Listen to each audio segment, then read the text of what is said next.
ጤና ይስጥልኝ ተመልካቾቻችን 7 ሰዓት ሆኗል። ከኢትዮጵያ ቴሌቪዥን ከኢቲቪ 4 ማዕዘን ዜናዎች ጋር አልጋነሽ ተካነኝ። አርዕስተ ዜና አስቀድማለሁ። በጅቡቲ የሚገኙ የጦር ሰፈሮች በኢትዮጵያ ላይ ሊያስከትሉ የሚችሉትን አሉታዊ ተጽዕኖ ለመከላከል መንግስት ከወትሮ የተለየ ጥንቃቄ ሊያደርግ እንደሚገባ ምሁራን ገለጹ። በሀገሪቱ ዘላቂ ሰላምና መረጋጋትን ለማምጣት መንግስት ወጣቱ እየጠየቀ ያለውን ፍትሃዊ ተጠቃሚነትና መሰል ጥያቄዎችን በአግባቡና በተግባር መመለስ እንዳለበት ወጣቶች ጠየቁ። ቻይና በጋራ ተጠቃሚነት ላይ መሰረት ያደረገውን ዓለም አቀፍ ትብብር ከዳር ለማድረስ እየሰራች መሆኑን አስታወቀች።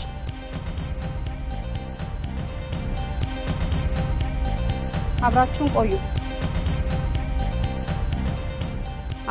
ቆዩ። በጅቡቲ የሚገኙ የጦር ሰፈሮች በኢትዮጵያ ላይ ሊያስከትሉ የሚችሉትን አሉታዊ ተጽዕኖ ለመከላከል መንግስት ከወትሮ የተለየ ጥንቃቄ ሊያደርግ እንደሚገባ ምሁራን ገለጹ።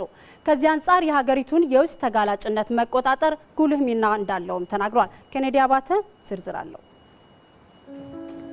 በአሁኑ ወቅት ክንደብርቱ የአውሮፓ ኤሲያና አሜሪካ ሀገራት በቀይ ባህር ቀጠና ከፍተኛ ጂኦስትራቴጂካዊ ጠቀሜታ ባላት ጅቡቲ የየራሳቸውን የጦር ሰፈር ገንብተዋል።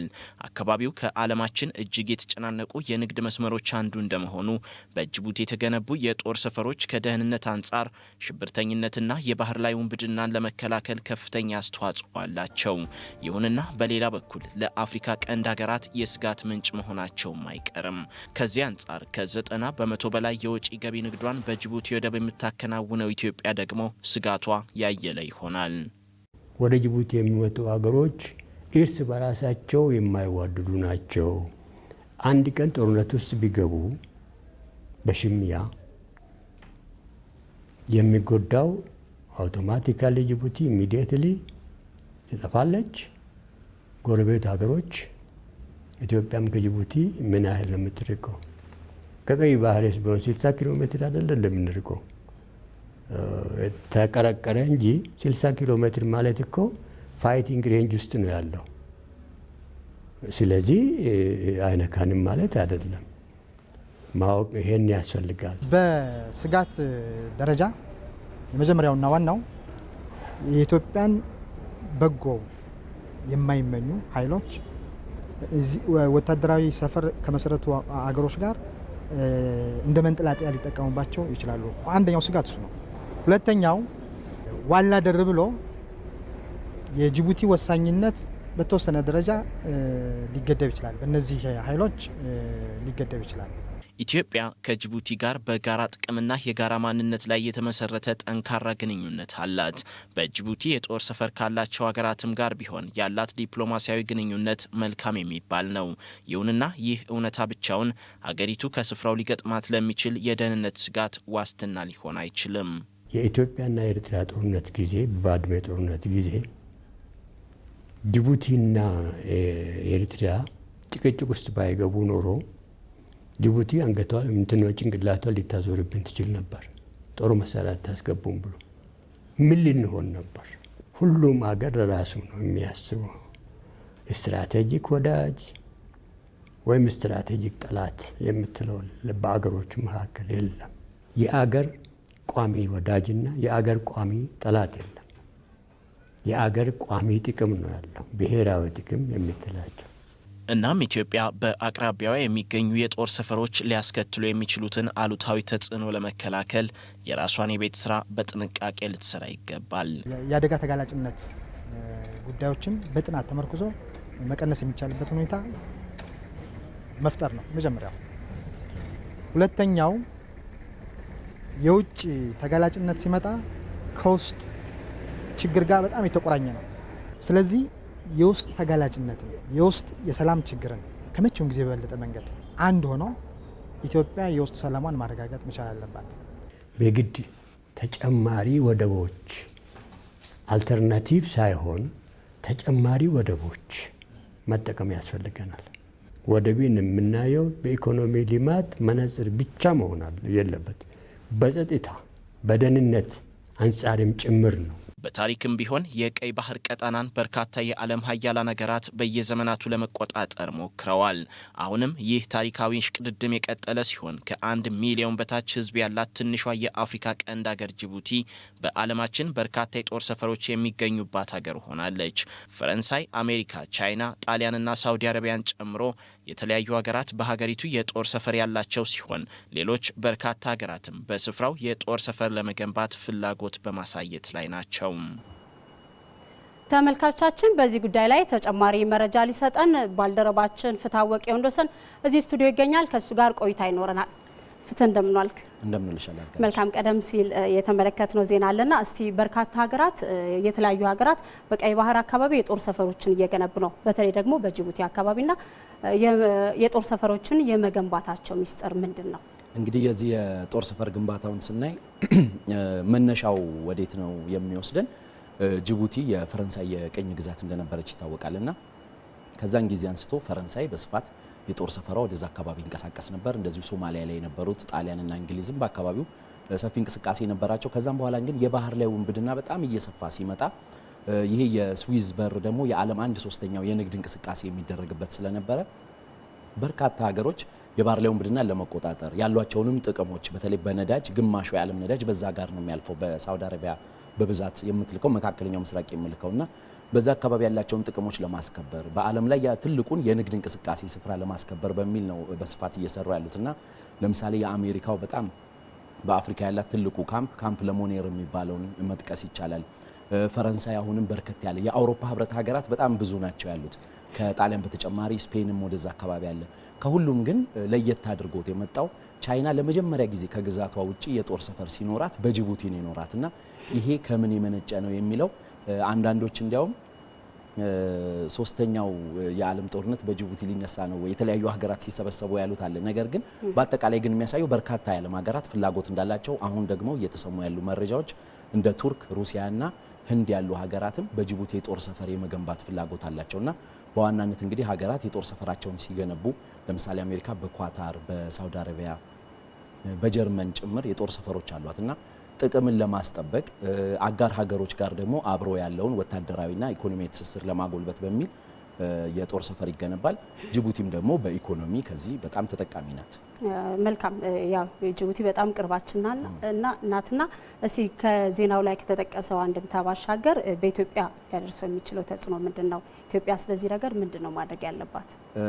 አንቺም እንደጠቀሽው እንግዲህ ኢትዮጵያና ጅቡቲ ጎረቤት ብቻ ሳይሆኑ ኢትዮጵያ ጅቡቲን ወደ 90% በላይ የወደብ እንቅስቃሴዋን የምታደርገው በጅቡቲ በኩል ነውና ኢትዮጵያ በጅቡቲ ላይ የተመሰረተች የንግድ እንቅስቃሴዋ በጅቡቲ መግቢያ መውጫ ላይ የተመሰረተ እንደመሆኑ እነዚህ የጦር ሰፈር እንቅስቃሴዎችን ኢትዮጵያ በትኩረት መከታተል የሚገባት መሆኑን የፖለቲካ ባለሙያዎች ይመክራሉ። ከዛም በተጨማሪ ደግሞ ጅቡቲ ለኢትዮጵያ ብቻ ሳይሆን እስከ ደቡብ ሱዳን እስከ ዩጋንዳ እነዚህ ሀገሮች በሙሉ ወደብ አልባ ናቸው። መካከለኛው አፍሪካ እስከ ቻድ ድረስ የሚሄድ መስመር የመዘርጋት ራዕይ አላት። ሌላው ደግሞ እንግዲህ የምንመለከተው አሁን በአፍሪካ የኢኮኖሚ እድገት ውስጥ በጅቡቲ የሚያልፈውና ወደ ኢትዮጵያ የሚቀላቀለው የባቡር መስመር ቻይና የአፍሪካ በር ብላ ነው የምትመለከተውና ቻይና ዋን ቤልት ዋን ሮድ በሚለው መርህ መሰረት በጣም ትልቅ ፕሮጀክት ነው። ዓለምን ልታስተሳስርበት ያሰበችው ነው። ወደ አፍሪካ ስትመጣ መግቢያ ያደረገችው ጅቡቲና ኢትዮጵያን ነውና ይሄ ከፍተኛ ትኩረት የሳበ ነው። ቻይናዎች ኢትዮጵያን እንደ አፍሪካ መግቢያ ነው የሚያዩት። በአፍሪካ ለሚኖረን ግንኙነት በኢትዮጵያ ያለን ግንኙነት ወሳኝ ነው የሚሉትና እነዚህ ሀገራት በዛ አካባቢ የሚያደርጉት የጦር እንቅስቃሴ ያን ተከትሎም እርስ በእርስ ደግሞ ሊፈጠር የሚችል አሁን ከሁሉም በላይ እያሰጋ ያለው ሀገራቱ እዛ መገኘታቸው አይደለም። አብዛኛዎቹ ኢትዮጵያ በጋራ ተጠቃሚነት የውጭ ጉዳይ ፖሊሲ ላይ መስራቷ ከብዙዎቹ ጋር ተባብራ እንድትሰራ ያደርጋታል። እንዲያውም የኢትዮጵያ ምርቶች ጥበቃም እንዲያገኙ እድል ይፈጥራል ይሄ ነገር ከባህር ላይ ውንብድና። ነገር ግን ችግር ይሆናል ተብሎ አሁን በከፍተኛ ስጋት እየተነሳ ያለው በአካባቢው የሰፈሩ ሀገራት ጥቅማቸው የተለያየ እንደመሆኑ ግጭት ሊያነሱ ይችላሉ። የጥቅም ግጭት የየመን ጉዳይ አለ። የመን በአካባቢው አስጊ ደረጃ ላይ ያለ ከፍተኛ ጫና ውስጥ ያለ በጣም ሰብአዊ ቀውስ እየደረሰበት ያለ ነው። ሳውዲ አረቢያ እዛ አካባቢ ጦር ሰፈር አላት። ይህን ተከትሎ ደግሞ ወደ ኤምሬት የተባበሩት አረብ ኤምሬቶች ወረድ ብለው ወደ ሶማሌላንድ ሄደዋል። በዛ በመካከለኛው ምስራቅ የጥቅም ፍላጎታቸው የግጭት ያለባቸው መካከለኛው ምስራቅ ሀገራት ወደዛ ከመጡ እርስ በርስ የሚያደርጉት ፉክክር አካባቢው ላይ ሰላም ሊነሳ ይችላል።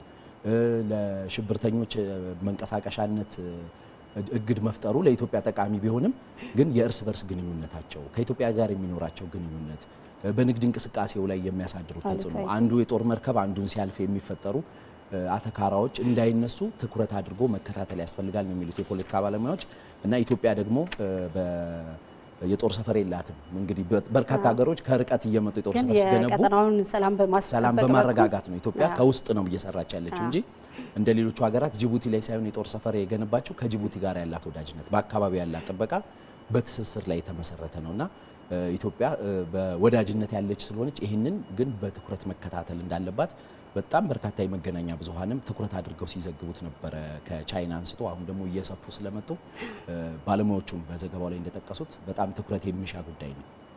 መልካም ፍትህ አመሰግናለሁ ለሰጠን መረጃ። ኢቲቪ 4 ማዕዘናችን ቀጥሏል። ወደ ቀጣዩ ዜና አልፋለሁ። ከመላ ሀገሪቱ የመጡ ወጣቶች የሰላም ኮንፈረንስ በማካሄድ ላይ ናቸው። ከ9ኙም ክልሎችና 2 ከተማ አስተዳደሮች የመጡት እነዚህ ወጣቶች የሰላም ኮንፈረንሱን እያካሄዱ የሚገኙት በአዲስ አበባ ነው። በዚህ ጉዳይ ላይ ተጨማሪ መረጃ ልታደርሰን ሜሮን በረዳ በቀጥታ መስመራችን ላይ ነው የምትገኘው። ሜሮን እንደምን ውለሻል? እስቲ የሰላም ኮንፈረንሱ ዓላማ ምንድነው? በኮንፈረንሱ ላይ የተነሱ ነጥቦችስ ምንድን ናቸው? እንደምን ውለሻል አልጋነሽ፣ አመሰግናለሁ። ዛሬ እንግዲህ የፌዴራል እና የአርብቶ አደር ጉዳዮች ሚኒስቴር ከአዲስ አበባ ወጣቶች ማህበር ጋር በጋራ በመሆን በዚህ በአዲስ አበባ በሰላም ዙሪያ ከተለያዩ ክልሎችና ከሁለቱ ከተማ አስተዳደሮች ከተውጣጡ ወጣቶች ጋራ የምክክር መድረክ እያካሄዱ ነው የሚገኙት።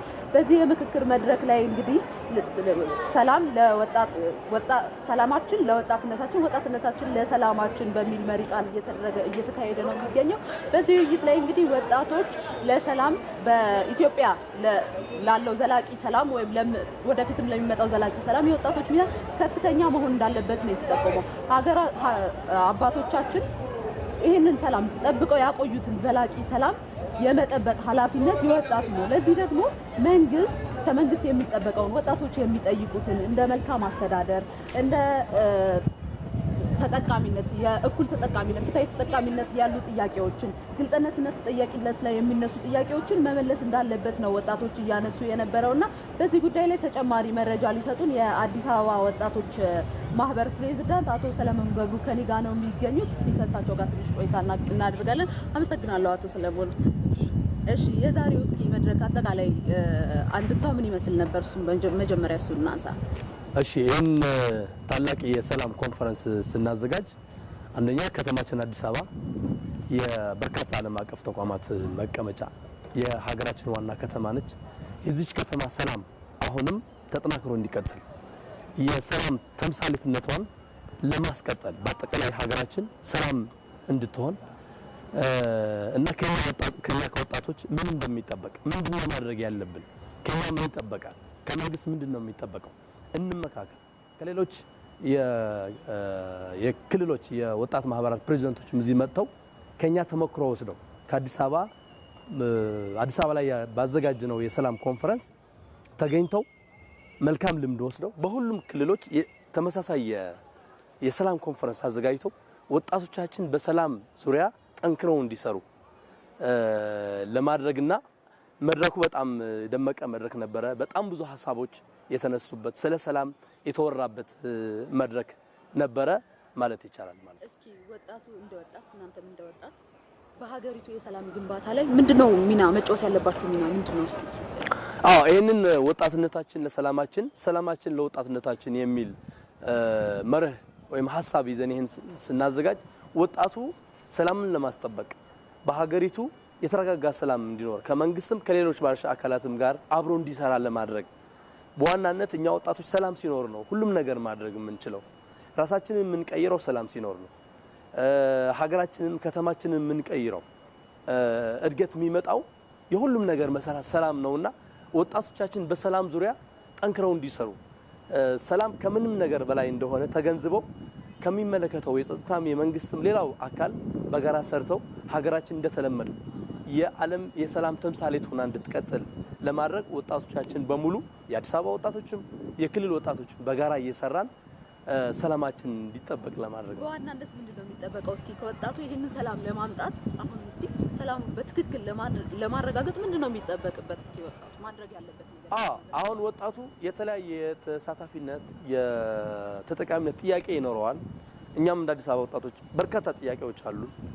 ግን የጥያቄው አቀራረብ ላይ ያለው ትክክል ያልሆነ አካሄድ መስተካከል አለበት የሚል እምነት አለ እንደ አዲስ አበባ ወጣቶች። ምክንያቱም በብዙ ድካም በብዙ የሀገር ሀብት የለሙ ልማቶች እያፈረስን ሳይሆን ጥያቄ መጠየቅ ያለብን እነሱን ጠብቀን እነሱን ተንከባክበን የራሳችን ተጨማሪ ጥያቄ እንዲመለስ ግፊት ማድረግ በሰላማዊ መንገድ በዲሞክራሲያዊ መንገድ በሰለጠነ መንገድ ጥያቄ ማቅረብ መቻል ይሄንን ባህል ማድረግ መቻል አለብን። ለዘመናት የቆየ የአባቶቻችን በሰላም በመቻቻል በፍቅር የመኖር ጠንካራ እሴት ይሄንን መውረስ መቻል አለብን። ስለዚህ ጥያቄዎቻችንን በሙሉ በሰለጠነ መንገድ የዘመናዊ ወጣት መገለጫ የምክንያታዊ ወጣት መገለጫ ጥያቄን በዘመናዊ በሰለጠነ መንገድ መጠየቅ ነው። ስለዚህ ጠይቀን ደግሞ ምላሽ ማግኘት እንችላለን። ጥያቄያችን ተደራጅተን ሊሆን ይችላል፣ በግላችን ሊሆን ይችላል። የኢኮኖሚ ጥያቄ ሌላውም ጥያቄ ካለን ጠይቀን መንግስትም ለወጣቶች የወጣቶች ጥያቄ አሁን ላይ ስፋት እያለው እየሆነ ነው ያለው። ብዙ ወጣቶች ብዙ ጥያቄዎች እየጠየቁ ነውና ወጣቱ ከሚያቀርበው ጥያቄ ስፋት አኳያ ተመጣጣኝ የሆነ ምላሽና ወቅታዊ ምላሽ መስጠት መቻል አለበት። ለወጣቶች ቶሎ የሚያቀርቧቸውን ጥያቄዎች መልስ መስጠት መቻል አለበት። ወደ ወጣቱ ማቅረብ ማወያየት፣ በሀገር ጉዳይ ላይ ማስረዳት፣ መስራት፣ አመለካከት ላይ መስራት አለበት መንግስት እና በተለይ ደግሞ በስራ እድል ፈጠራ ላይ መስራት አለበት ብለን እናምናለን። ምክንያቱም የብዙ ወጣቶች ጥያቄ የኢኮኖሚ ጥያቄ ነው። ስለዚህ የኢኮኖሚ ጥያቄ እስከሆነ ድረስ ደግሞ መንግስት ብዙ ነገሮችን ማመቻት ይችላል። ብዙ ጸጋዎች አሉ በሀገራችን፣ ወጣቶች መስራት ይችላሉ። ስለዚህ ከመንግስት የሚጠበቀውን መንግስት መስራት አለበት፣ ወጣቱ መስራት ያለበትን ደግሞ መስራት አለበት። ከምንም በላይ ሀገሩ መውደድ አለበት ወጣቱ። ስለ ኢትዮጵያ ማሰብ አንድነት ላይ በደንብ መሰራት መቻል አለበት። ልዩነቶች እንዳሉ ሆነው አንድነትን የሚያጎሉ ነገሮች ደግሞ በደንብ ቢሰራ መልካም ነው እንላለን። ሌላው የመንግስት ኃላፊነት እንዳለ ሆኖ ደግሞ የአዲስ አበባ ወጣቶች ማህበር ሌላ ኃላፊነት አለበት። በዚህ ዙሪያስ ምን እየሰራ ነው የአዲስ አበባ ወጣቶች ማህበር? የአዲስ አበባ ወጣቶች ማህበር ወጣቶች ተደራጅተው እንዲታገሉ ለጥቅማቸው፣ ለማህበራዊ ጥቅማቸው፣ ለኢኮኖሚያዊ ጥቅማቸው በመደራጀት ተደማጭነት እንዲያገኙ እያደረገ ነው ያለው። ወጣቱ ምንም ጥያቄ ኖረው ተደራጅቶ ሲጠይቅ፣ አንድ ሆኖ ሲጠይቅ ሞር ተሰሚነት አለው። ስለዚህ የወጣቶች ማህበራዊ ኢኮኖሚያዊ ተጠቃሚነት ለማረጋገጥ ማህበሩ በ20 ዓመት ጊዜያት ውስጥ በርካታ ስራዎችን ሰርቷል ማለት ነው። ሌላው በበጎ ፈቃደኝነት ብዙ ስራዎችን ሰርቷል። የችግኝ በመትከል፣ ደም በመለገስ፣ የህሙማን በመንከባከብ፣ አረጋውያን በመንከባከብ። ዋነኛው እንግዲህ ሰላም ነው አሁን እያወራን ያለንበት ጉዳይና ሰላም ላይስ ምንድነው የሰራው? በቂ ነው ወይ የተሰራው ስራ ሰርተናል ካላችሁ? አሁን አዲስ አበባ ላይ ምናልባትም አሁን ላይ አዲስ አበባ የተጠናከረ ሰላም ነው ያለው። ይሄንን እንደ አዲስ አበባ ወጣቶች ማህበር ከመንደር ጀምረን ከቀጠና ጀምረን የተለያዩ የግንዛቤ ማስጨበጫ ስራዎች መድረክ በመፍጠር የሰላም አስፈላጊነት ምንድነው? ሰላም ሲኖር ምንድነው የምናገኘው? ሰላም ሲኖር ወጣቱ እንዴት ነው ህይወቱ ሊቀይር የሚችለው የሚለው በርካታ ስራዎች ከቀጠና መንደር፣ ክፍለ ከተማ፣ ከተማ እያል መድረኮች እየፈጠርን ለወጣቱ አመለካከት ቀርጻ ላይ በርካታ ስራ ሰርተናል። አሁንም እየሰራ ነው። የዛሬ መድረክ ያየሽው የዚህ አንዱ ማሳያ ነው ማለት ነው። ወደ ክልሎችስ ይሄንን ለማስቀጠል ይሄን ነገር አሁን ይሄንን ሰላም ወደ ክልሎችስ ለማስቀጠል የሚኖሩ ተሞክሮዎች ምን ይመስላሉ? ያደረጋችሁት ነገር አለስ በዚህ ዙሪያ? ከክልል አመራሮች ጋር ተወያይተናል። ከክልል የወጣት ማህበራት ፕሬዝዳንቶች ጋር ሰፊ ውይይት አድርገናል። ይሄንን የሰላም ኮንፈረንስ በእያንዳንዱ ክልል ወስደው የተመሳሳይ መድረክ በመፍጠር በሰላም ዙሪያ እንዲወያዩ ህዝቡን አሳትፈው መልአተ ወጣቱን አሳትፈው በሰላም ጉዳይ ሁሉም ስለሚያገባው ሁሉም ወጣት ተሳታፊ መሆን ስላለበት ሁሉም ስለ ሰላም መስራት ስላለበት ሁሉም የክልል ተወካዮች ቃል ገብተዋል። እዛ በየክልላቸው ሄደው ተመሳሳይ መድረክ ፈጥረው ስለ ሰላም በጋራ እንዲሰሩ በተጨማሪም በሰላም ጉዳይ እንደምንሰራ ቃል የገባንበት መድረክ ነው ማለት ነው። አመሰግናለሁ አቶ ሰለሞን። አመሰግናለሁ አልጋነሽ። ለጊዜው የነበረኝ መረጃ ይሄን ይመስል ነበር። አመሰግናለሁ ሜሮን ከነንግዳሽ። በኢትዮጵያ የእደ ጥበብ ባለሙያዎች የሚያመርቱት ምርት ለማህበረሰቡ የተለያዩ አገልግሎቶች ይውላል። ይሁን እንጂ ማህበረሰቡ ለነዚህ ባለሙያዎች የሚሰጠው ግምት የተሳሳተ ነው። እንዲያውም ለዚህ ማህበረሰብ ቡዳ የሚል ስያሜ ሰጥቷቸዋል። በዚህ ጉዳይ ላይ ሰለሞን ጸጋዬ ተጨማሪ ዘገባ አለው። በአማራ ክልል ደቡብ ጎንደር ዞን እብናት ወረዳ ጨጮሆ ቀበሌ የሚኖሩ የእደ ጥበብ ባለሙያዎች ማረሻ፣ ሸክላና ሌሎች የእደ ጥበብ ውጤቶችን ለማህበረሰቡ ያቀርባሉ። አሁን የሚገኘው በደቡብ ጎንደር ዞን በእብናት ወረዳ ጨጮሆ ቀበሌ ነው። በዚህ ቀበሌ የሚገኙ የህብረተሰብ ክፍሎች የተለያዩ የእደ ጥበብ ውጤቶችን ለማህበረሰቡ በዚህ መልኩ ያቀርባሉ። ይሁን እንጂ ማህበረሰቡ ለነሱ ያለው ምላሽ አሉታዊ ነው። ይህንን ችግር ለመቅረፍም የወረዳ አስተዳደሩ የተለያዩ ተግባራትን እያከናወነ መሆኑን ገልጿል። ይሁን እንጂ የባለሙያዎቹን የእጅ ስራ የሚጠቀሙ ህዝቦች ማህበረሰቡን ቡዳ በሚል ያገላቸዋል። ሰውኛ ራሱ ይችን ሊገዙ ሲመጡ ሰላም ነው የሚመጡ። ይችን ገዝተው ሀይል ወዲያ ከዚያም በኋላ እንደገና ተደራጅተው ይመጣሉ እኛን ለመጉዳት ማለት ነው። እኔ አሁን ይሄን ይጀመር ካሁን በመንገድ ማለፍ የለኝም። በቃ ማለፍ የለኝም።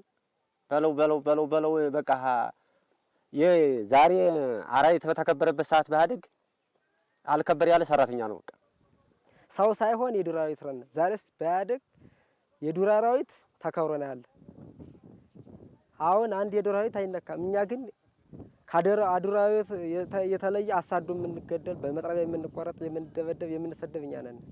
ምክንያቱም በሰው ስም ግን ሰው ነን። ግን እኛን ሰርተን በምንበላበት ደክመን በምንበላበት በሙያችን በምናውቀው በምንሰራው ስራ ቡዳ፣ ይሄ ቀጥቃጭ፣ ተሸካሚ፣ ሰራተኛ እየተባለ እየተሰደብነ መከራችን እያየነ የተሸከምነው ሸክምና የምንሰራው ስራ ሳይደክመን መቼ ይገሉንና መቼ ያጠፉን እያልን በፍርሃት እናድራለን። በዚሁ ስራችን ቀን ቀን ሰው ማታ ማታ ጅብ ይሆናሉ እየተባልን መድረሻ አጣንም ይላሉ። እኔ የሚያሳዘኝ ይሄ ህብረተሰብ የሞተን ሰው አውጥቶ እነሱ እንደሚሉት ሲያሰሯቸው ሲያስፈጯቸው ያድራሉ ይላል። ስለዚህ ከእግዚአብሔር በላይ ነው ይሄ ማህበረሰብ። እግዚአብሔር የወሰዳትን ነፍስ አድነው ሲያሰሩ የሚያድሩ ከሆነ ይሄ ህብረተሰብ ከእግዚአብሔር በላይ ነው እንበለው ወይ ሌላ ማርስ ላይ ያለ በራሪ ዲስኮ የሚባለው በስንት እነሱ ነው እንበለው። በአካል አብሮ ይዋል አብሮ ገበያ ይዋል። በኢትዮጵያ ኦርቶዶክስ ተዋሕዶ ቤተክርስቲያን የሃይማኖት አባቶች በበኩላቸው ሰውን ሰው እንደማይበላው መጽሐፍ ቅዱስ ቀድሞ ያረጋገጠው ሀቅ ነው ብለዋል።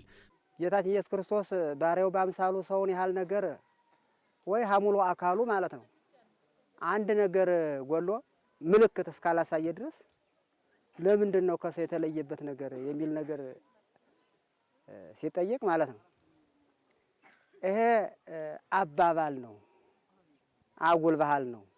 ከአጉል ባህል የመነጨ ነገር ነው። በባህር ዳር ዩኒቨርሲቲ የአእምሮ ሕክምና መምህር ዶክተር ሚካኤል በቃ ቡዳ የለም ቡዳ በላም ብለው የሚጮሁ ሰዎችም የአእምሮ ህሙማን መሆናቸውን ያስረዳሉ።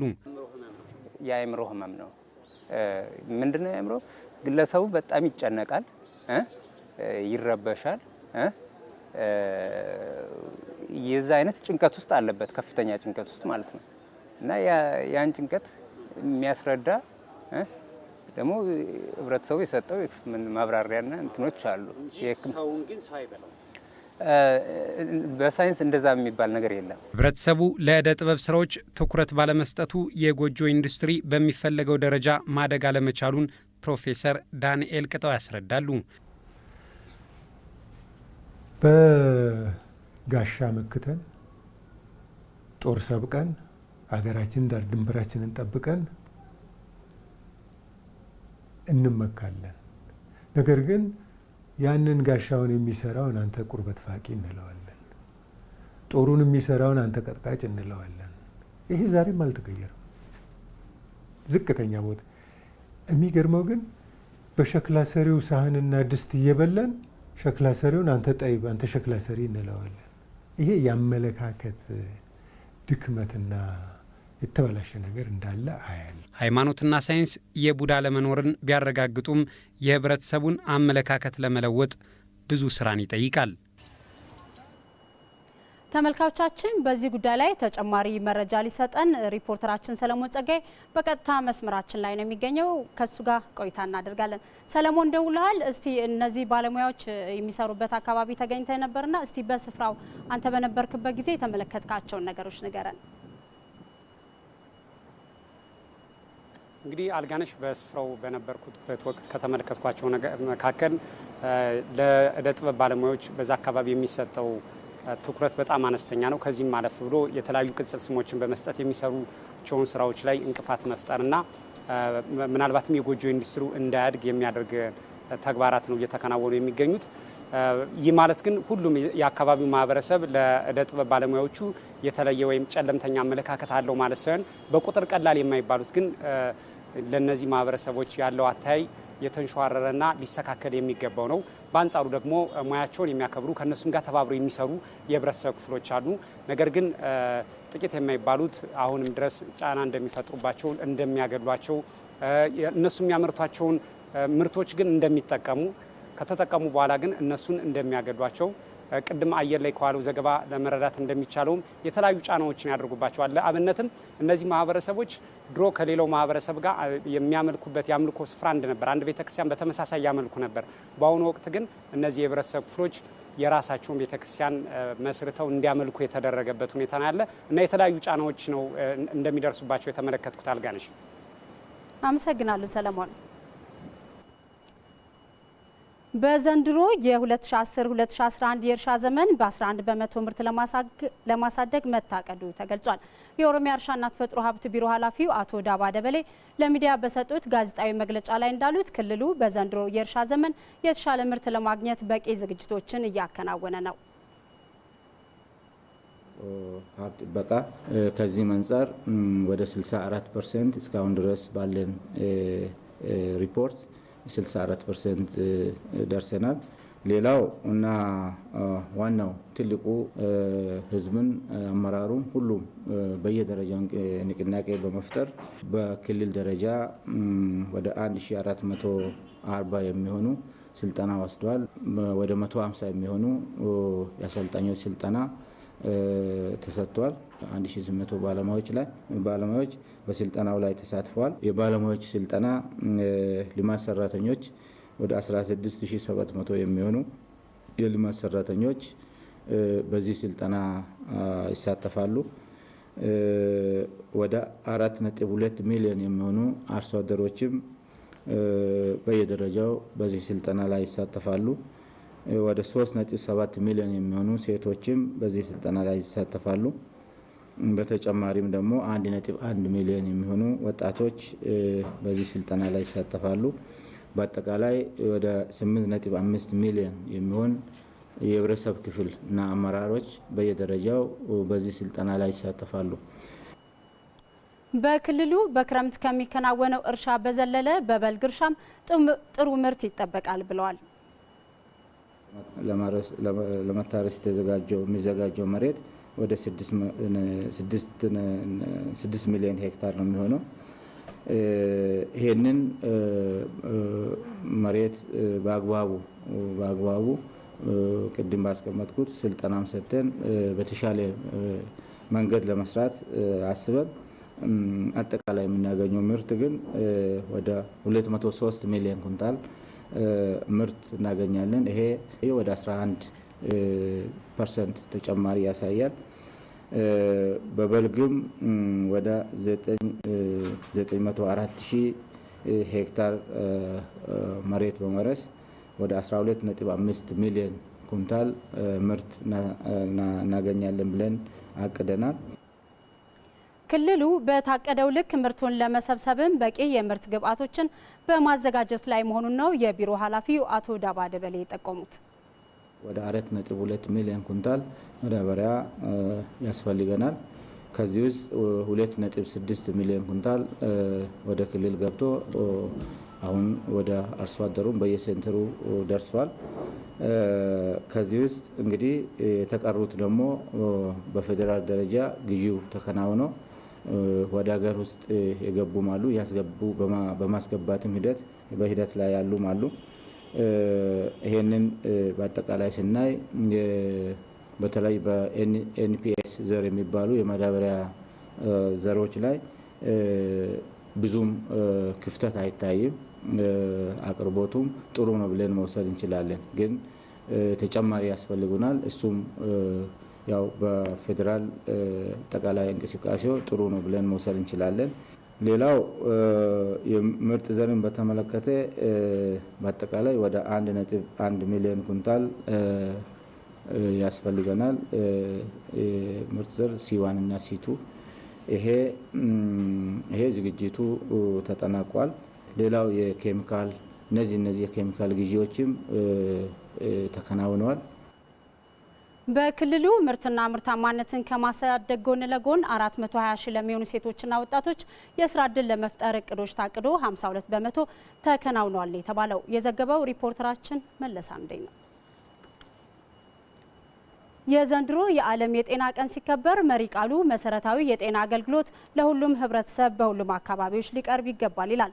አሁን ላይ መሰረታዊ የጤና አገልግሎት ተደራሽነት እንደየሀገራቱ የሚለያይ ቢሆንም ከ12 ዓመታት በኋላ ግን በየትኛውም ሀገር ውስጥ ዜጎች ገንዘብ ስለሌላቸው በበሽታ መሞት እንደሌለባቸው በግብ ተቀምጧል። ይህንን ግብ ለመተግበርም ሀገራት ተስማምተዋል። የዓለም ጤና ድርጅትም ሀገራቱ ትኩረት ሰጥተው እንዲንቀሳቀሱ ግፊት በማድረግ ላይ ነው የሚገኘው። አማረ ተመስገን በዚህ ዙሪያ ያዘጋጀው ዘገባ አለ። ተከታትለን እንመለሳለን። Over the past 70 years, the World Health Organization has spearheaded efforts to free the world of killer diseases like smallpox. ዓለም አቀፉ የጤና ድርጅት WHO ይፋ ያደረገው መረጃ እንደሚያሳየው ግማሽ ያክሉ የዓለም ሕዝብ ለመሰረታዊ የጤና አገልግሎት ተደራሽ አይደለም። የድርጅቱ ዋና ዳይሬክተር ዶክተር ቴድሮስ አድሃኖም ተቋሙ ከ70 ዓመታት በፊት ሲቋቋም ዓላማው ጤናን ለሁሉም ለማዳረስ እንደነበር አስታውሰው አሁን ላይ ግን አገልግሎቱ በሀገራት ዘንድ ያለበት ደረጃ ዝቅተኛ መሆኑ በእጅጉ ወቅሰዋል።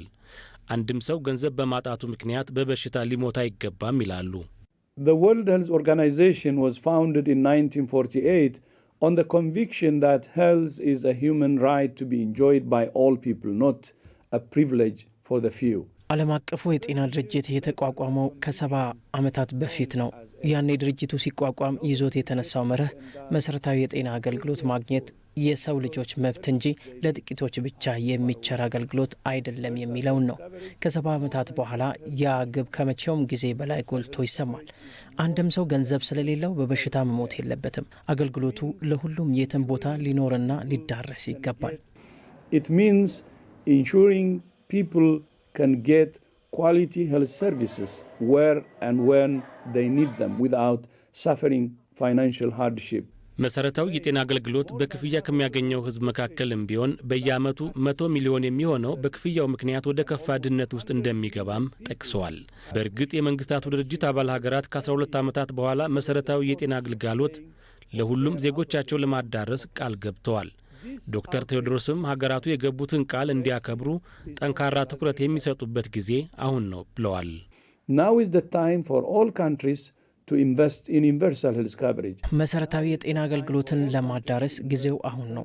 ሀገራትም መሰረታዊ የጤና አገልግሎትን ለሁሉም ለማዳረስ ኢንቨስት የሚያደርጉበት ጊዜና ጤናማ፣ ምቹ እንዲሁም ፍትሃዊ አገልግሎት ለመዘርጋት ወቅቱ አሁን ነው። እንደ አፍሪካ ያሉ በርካታ ማነቆች ባሉበት አህጉር ውስጥ እቅዱን በአጭር ጊዜ እውን ለማድረግ ሀገራቱ የራሳቸውን አማራጭ መንገድ የሚከተሉ ቢሆንም ግቡን ማሳካት ግን ቀላል እንደማይሆን የዘርፉ ባለሙያዎች በስጋት ያስቀምጣሉ።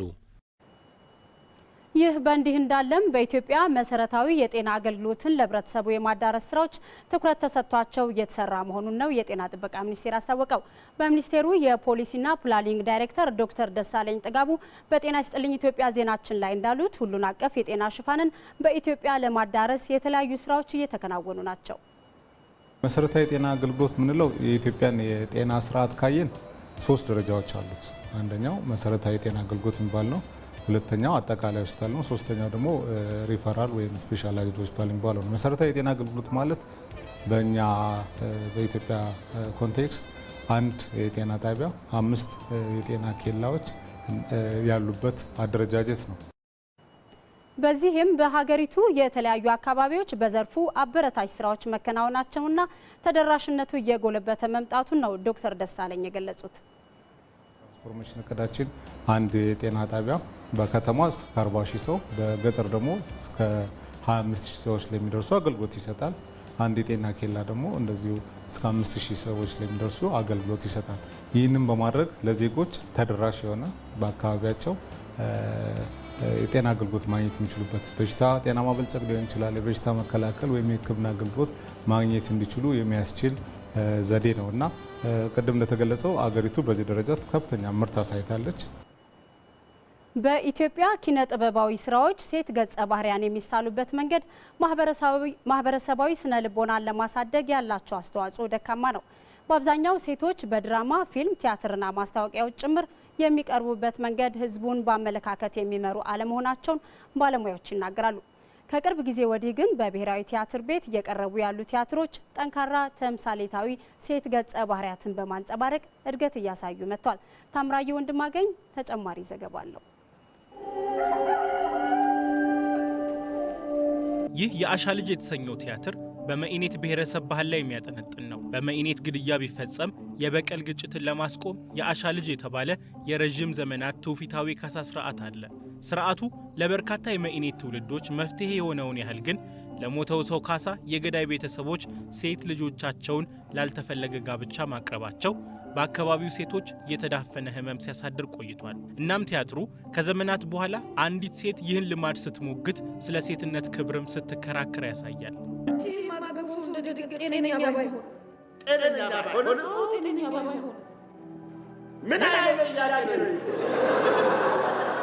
በተመሳሳይ ሁኔታ በአሻነት የሚሰጡ የመኢኔት ልጃገረዶች ላይ እና ሴቶች ላይ ፋና ነው የምታበራው። የሚጫናትን ባህል ነው ፍትሃዊ በሆነ መልክ የምትቋቋመው ማለት ነው። ስለዚህ የመኢኔት ብሔረሰብ ወደዚህ ለውጥ፣ ወደዚህ ብርሃን፣ ወደ የእኩልነት ጥያቄ ይመጣል ማለት ነው። ስለዚህ ብርሃን ፈንጥቃለች በትንሹም ቢሆን። ግማሽ አካል ናት ካላችሁ አንድ አባወራ አንድ ሚስት ትብቃው። በዚህ የቃቄ ውርዶት ቲያትር ደግሞ ከ150 ዓመታት በፊት በጉራጌ ብሔረሰብ ስለ ሴቶች እኩልነት የቆመች አብዮተኛ ሴት ታሪክን ይዘክራል። በሁለቱም ቲያትሮች ባህላዊ ልማዶች በሴት ልጆች እኩልነት ሀሳቦች ይሞገታሉ። የሁለቱንም መሪ ገጸ ባህሪያት የምትተውነው አርቲስት መስከረም አበራ የባለ ታሪኮቹ ስብዕና እንደለወጣት ትናገራለች። እንደ ካራክተሮቹ ሳይሆን እንደ መስከረም አይሆንም የምለውን አይሆንም እላለሁ፣ የምፈልገውን ነገር በነጻነት ጠይቃለሁ፣ ሀሳቤን በነጻነት እገልጻለሁ። ያንን ነገር ፈጥረውብኛል ሁለቱም ገጸ ባህሪዎች። ማንን ትሞግቻለህ? ሁሉንም እሞግታለሁ። በኪነ ጥበብ ውጤቶች ሀሳብ ሰንዝረው የሚደመጡ በአደባባይ ተናግረው የሚያሸንፉ ጠንካራ ሴቶች መታየታቸው ማደጉን ከቀጠለ በሂደት በሴቶች ላይ ያለውን አመለካከት በስፋት ማሻሻል ይቻላል ይላሉ ባለሙያዎቹ። ከተመልካች ጋር ስንገናኝ በጀርባ በኩል መጥተው ሲያገኙኝ ወጣት ሴቶች ጥሩ ነገር ነው ውስጣቸው መንፈሳቸው ውስጥ አሳድረው የሚሄዱት። ከኛ ታናናሾች ደግሞ ብዙ ትምህርት ቤቶች የቃቄ ውርዶትን እየጋበዙ መጥተው ያያሉ እና ልጆቹ ራሳቸው ከፍ ሲሉ እንደዛች ሄሮ ሴት ሮል ሞዴል አትሊስት ለሚመጣው ትውልድ ለማስተላለፍ ይረዳል። ሰለጠን በምንለው በከተማ በእኛም ውስጥ አለኩ ዛሬ የሴቶች የዝቅተኝነት ጥያቄ አለው። እነኚህን ጀግና ሴቶች መፍጠር አንድ የሚፈነጥቀው ነገር እንዲህም አለ እንዴ የሚለውን ነገር ያሳያል። አሁንም ግን ሴቶችን በእንደዚህ አይነቶቹ ጠንካራ ገጸ ባህሪያት የሚያንጸባርቁ የኪነ ጥበብ ስራዎች አነስተኛ ናቸው። እናም ለውጡ እንዲሰምር ሌሎች ብዙ ጥበባዊ ፈጠራዎችም ይጠበቃሉ። መልስ እስከማገኝ አላገባም። ተመልካቾቻችን ከአፍታ ቆይታ በኋላ በአጋጣሚዎች የተማሪዎቹን የጠጅ አጣጣል ሙያ ትልቅ የኢኮኖሚ ምንጭ አድርጋ ከ40 በላይ ሰራተኞችን የምታስተዳድር ሴትን እናስተዋውቃቸዋለን።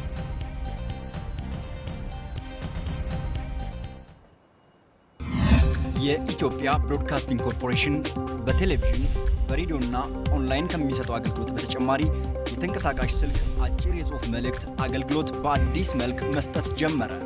ኮርፖሬሽኑ ትኩስ ዜናና ወቅታዊ የቢዝነስና ስፖርት መረጃዎችን በኤስኤምኤስ አገልግሎቱ በየዕለቱ በማድረስ ላይ ይገኛል።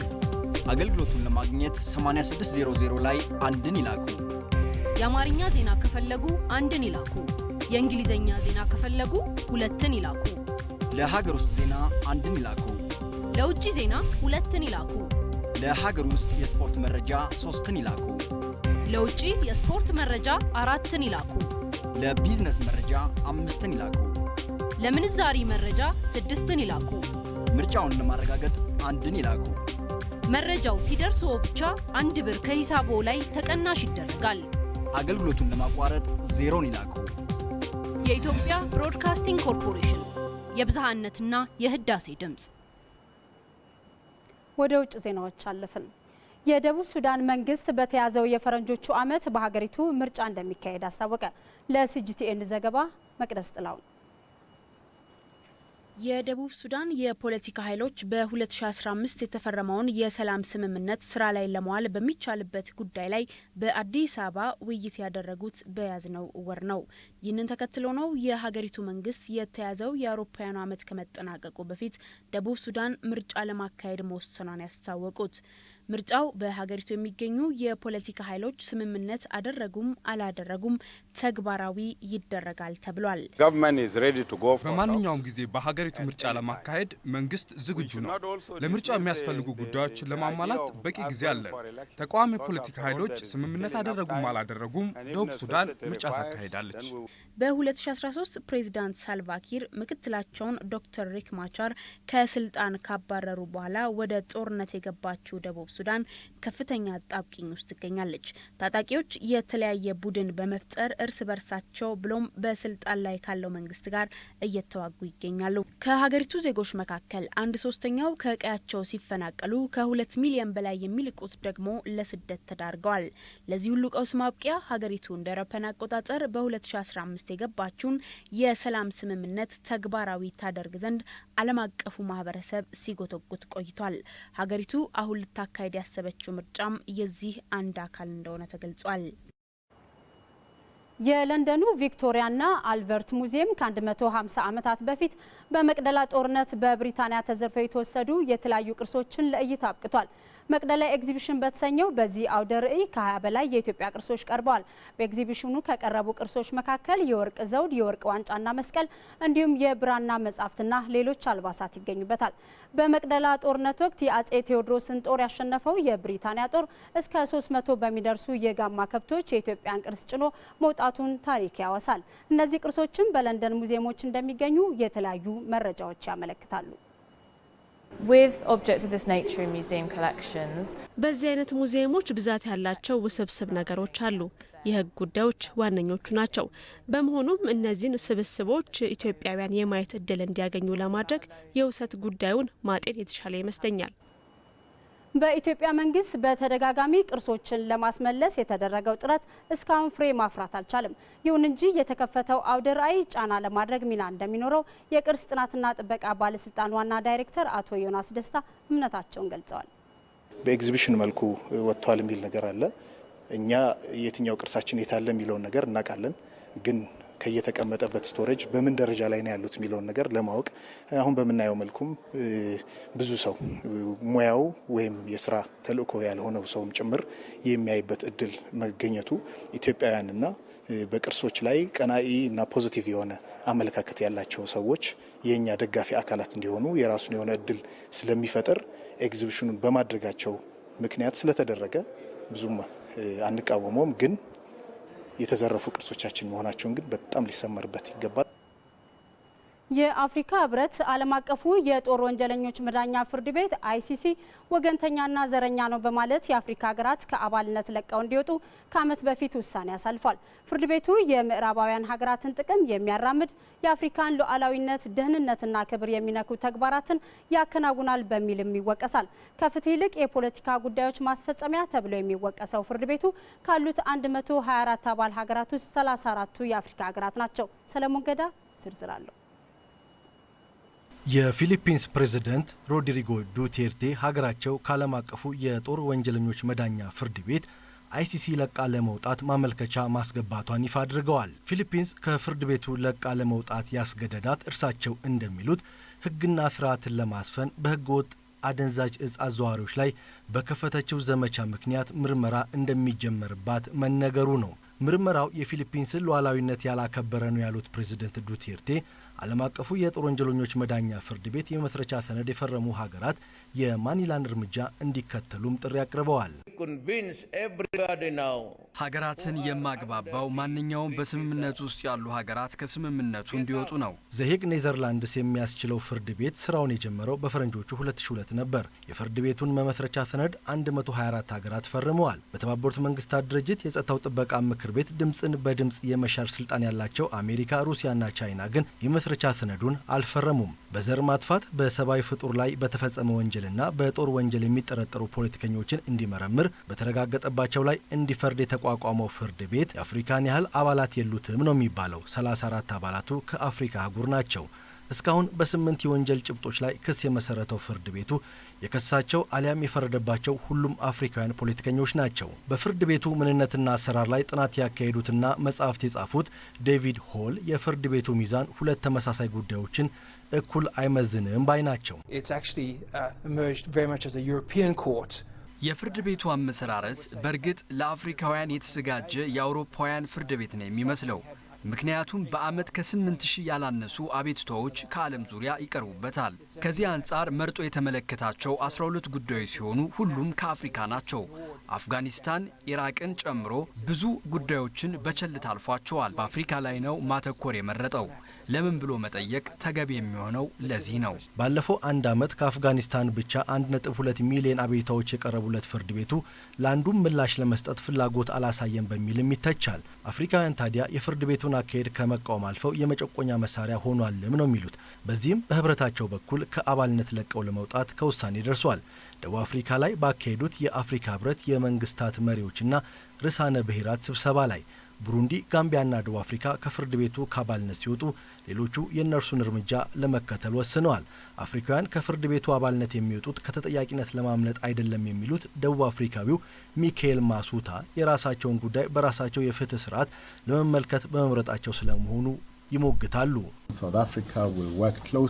ደቡብ አፍሪካ ከአፍሪካ ህብረትና ከሌሎች የአፍሪካ ሀገራት ጋር ተቀራርባ እየሰራች ነው። አህጉራዊውን የሰብአዊ መብት ተመልካች ፍርድ ቤት አቅም ለማጠናከርና በሰብአዊነት አንጻር ጥፋት የሚፈጽሙ እንዲቀጡ፣ ከዚህም ጎን ለጎን ዓለም አቀፍ ግዴታችንንም እንወጣለን። ዓለም አቀፉ የጦር ወንጀለኞች መዳኛ ፍርድ ቤት አይሲሲ ባለፉት 16 ዓመታት 21 ጉዳዮችን ለመመርመር ከ1 ቢሊዮን ዶላር በላይ ወጪ ቢያደርግም ለአንድ ጉዳይ ብቻ ነው መፍትሄ መስጠት የቻለው። በጋራ ተጠቃሚነት ላይ መሰረት ያደረገውን ዓለም አቀፍ ትብብር ከዳር ለማድረስ እየሰራች መሆኗን ቻይና ትገልጻለች። የዚሁ ትብብር አካል የሆነው በዋን ሮድ ኤንድ ቤልት ማዕቀፍ አማካኝነትም 65 ሀገራት በውሃና በየብስ እንዲሁም መጓጓዣ ለማስተሳሰር ግንባር ቀደም ሚና ወስዳም የተለያዩ ተግባራትን እያከናወነች ትገኛለች። በዚህ ጉዳይ ላይ ጌታውን ፈንታው ተጨማሪ ዘገባ አዘጋጅቷል። በጥንታዊት የቻይና ዘመን ሀገሪቱን ያበለጸገና ለበርካታ መቶ ዓመታት የዘለቀው የንግድ መስመር ሸቀጦችን ከቻይና ለገበያ እንዲወጡና በቻይና የሚፈለጉ የውጭ ምርቶች ደግሞ ወደ ሀገሪቱ እንዲገቡ በማድረግ በዚያ በጥንቱ ጊዜ ንግድን እንዳሳለጠ ታሪክ ያስረዳል። በወቅቱ የሐር ምርት የቻይና መለያ ሆኖ ለውጭ ገበያ ይቀርብበት ስለነበርም የንግድ መስመሩ የሐር መንገድ ተብሎ ተጠርቷል። የዛሬ 5 ዓመት ገደማ የሀገሪቱ ፕሬዝደንት ሺጂንፒንግ ይፋ ያደረጉት ሩቅ አዳሪ ዕቅድ 65 ሀገራትን የሚያገናኝ የየብስና የባህር መስመር ይዘረጋል ተብሎ ነው የታሰበው። በዚያ በሩቁ በምዕራባዊ ቻይና ኮረብታዎችን ተገን አድርጎ የከተመው ሴታ የተሰኘው ሐይቅ ጥንታዊት ቻይናን ከማዕከላዊ ኤስያና ከሌሎች የዓለም ሀገራት ጋር በንግድ ያገናኝ ለነበረው ጥንታዊ የሐር መንገድ መነሻ ነበር። በስፍራው ከቦታ ቦታ እየተንቀሳቀሱ የሰፈሩ ህዝቦች በሐሩ መንገድ የሲራራ ነጋዴዎች ሸቀጥ ጭነው ከነግመሎቻቸው ሲተሙ አይተዋል። በስፍራው በሚገኙት የአሁን ትውልድ ሰዎች ታሪክ ራሱን ደግመዋል። በዚያ የሴታ ሐይቅ ግመል ጫኝ ነጋዴዎች ሲያልፉበት የነበረው ስፍራ አሁን በዘመናዊ የመኪና መንገድ ተተክቶ በአዲሱ የሐር መስመር ተሽከርካሪዎች ይመላለሱበታል። የዚህ አዲስ የሐር መንገድ ፋይዳም ግዙፍ ይሆናል ተብሎ ተስፋ ተጥሎበታል። በአውራ ጎዳናዎችና በባቡር ሀዲዶች 65 ሀገራትን እንዲያገናኝ የተወጠነው ይህ ረጅም የንግድ መስመር ከ10 ሺህ በላይ ኪሎ ሜትሮችን ይሸፍናል። ይህ ታላቅ የንግድ ጥንስስ የቻይናን የንጠቃቀም መርህ በሰፊ የትግበራ አድማስ የሚያኖር እንደሚሆንም የምጣኔ ሀብት ባለሙያዎቹ ይናገራሉ። እኔ እንደማስበው ይህ የቻይና የንግድ መስመር የበርካታ ማህበረሰቦችን ሕይወት ይለውጣል። ይህ የቻይና እቅድ የሀገራትን የተፈጥሮ ሀብት ወደ ሀገሯ ለማጉረፍና ዓለም አቀፍ ልዕልናን ለመቆናጠጥ ያለመ ነው የሚሉ ትችቶችም ከምዕራባውያን በኩል ሲሰነዘሩ ይሰማል። የጀርመን የምጣኔ ሀብት ባለሙያዎች ግን የዚህን መጠነ ሰፊ ፕሮጀክት አዎንታዊ ፋይዳ አብራሩ። ይህ የቻይና ዓለም አቀፍ የንግድ መስመር እንደታቀደው ከተጠናቀቀ እስካሁን ያልተጠቀሙ ሀገራትን ጨምሮ ለበርካታ የዓለም ሕዝቦች እድገትና ብልጽግናን የሚያመጣ ሕይወት ቀያሪ መሳሪያ እንደሚሆን መገመት ይቻላል። አንዳንድ ሀገራት የሕዝባቸውን ሕይወት ለማሻሻል የገንዘብ የሙያ ምክርና የመሰረተ ልማት ድጋፍ ይፈልጋሉ። ይህን በሰፊው ወደ ተግባር ለመቀየር ደግሞ ይህ የቻይና እቅድ ወሳኝ ሚና ይኖረዋል። ጀርመንና ቻይና ይህንን እውን ለማድረግ አቅም ያላቸው ጠንካራ ሀገራት ናቸው። ይህ ዓለም አቀፍ የንግድ ውጥን በመጀመሪያዎቹ የትግበራ ጊዜያት እስከ $1 ትሪሊዮን ይፈጃል ነው የተባለው። በተለያዩ የመንግስት ተቋማት የሚደጎም የቻይና የገንዘብ ተቋም ለፕሮጀክቱ ብድር ያቀርባል። የንግድ መስመሩ 65ቱንም የዓለም ሀገራት አገናኝቶ እስኪያስተሳስር ድረስም ቻይና ለመስመሩ ተጋሪዎች እስከ $8 ትሪሊዮን ልታበድር እንደምትችልም ተገልጿል። ዩሮዥያ እየተባለ የሚጠራው ሰፊው የዓለም ክፍል የአካባቢውን ሀገራት ያቀራርብ ዘንድ ይህን የንግድ መስመር በጽኑ ይፈልገዋል። የጀርመኑ የዓለም አቀፍ ጉዳዮች ባለሙያ ፖል ኮለንበርግ ይህንን ያጠናክረዋል።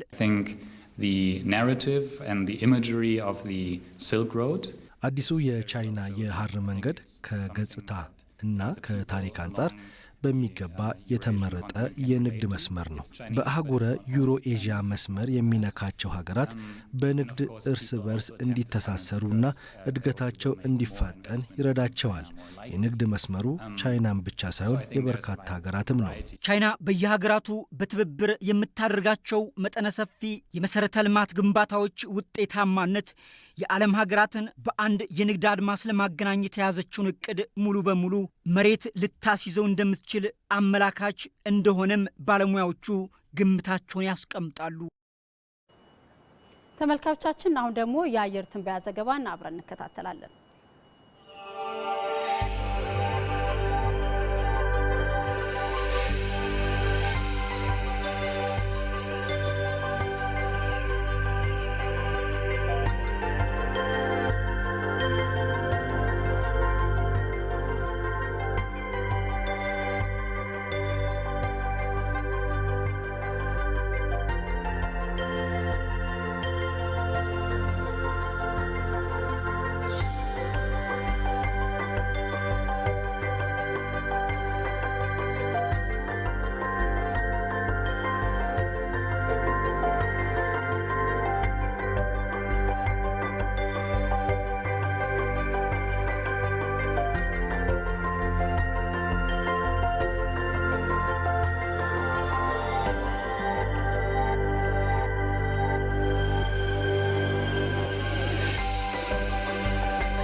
ተመልካቾቻችን ኢቲቪ 4 ማዕዘን ዜናችን አሁንም ቀጥሏል። ካፍታ በኋላ ሌሎች መረጃዎችን አክለን እንመለሳለን። ጠብቁ።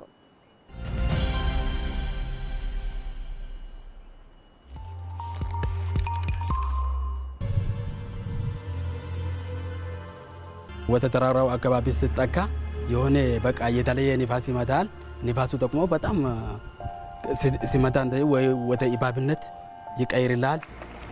አይ አንተታ ታሪክ ነው ቡናና አትሰል ታኒገደ ኪታን ኪታ ጋትሳስ ኮሽ ባዳ ሰው ለቦላ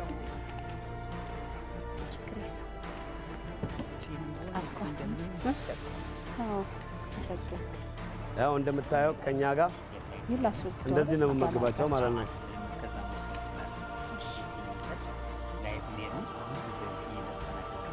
ኦኬ እናስገባታለን ደግሞ እሺ ኦርደር ነው አይደል?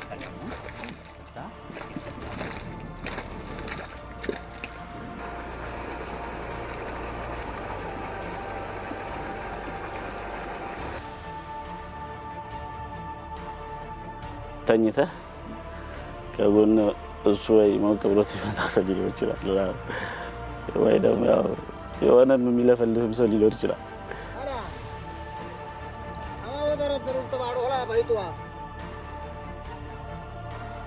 አሁን ከምሽቱ 5:40 ነው።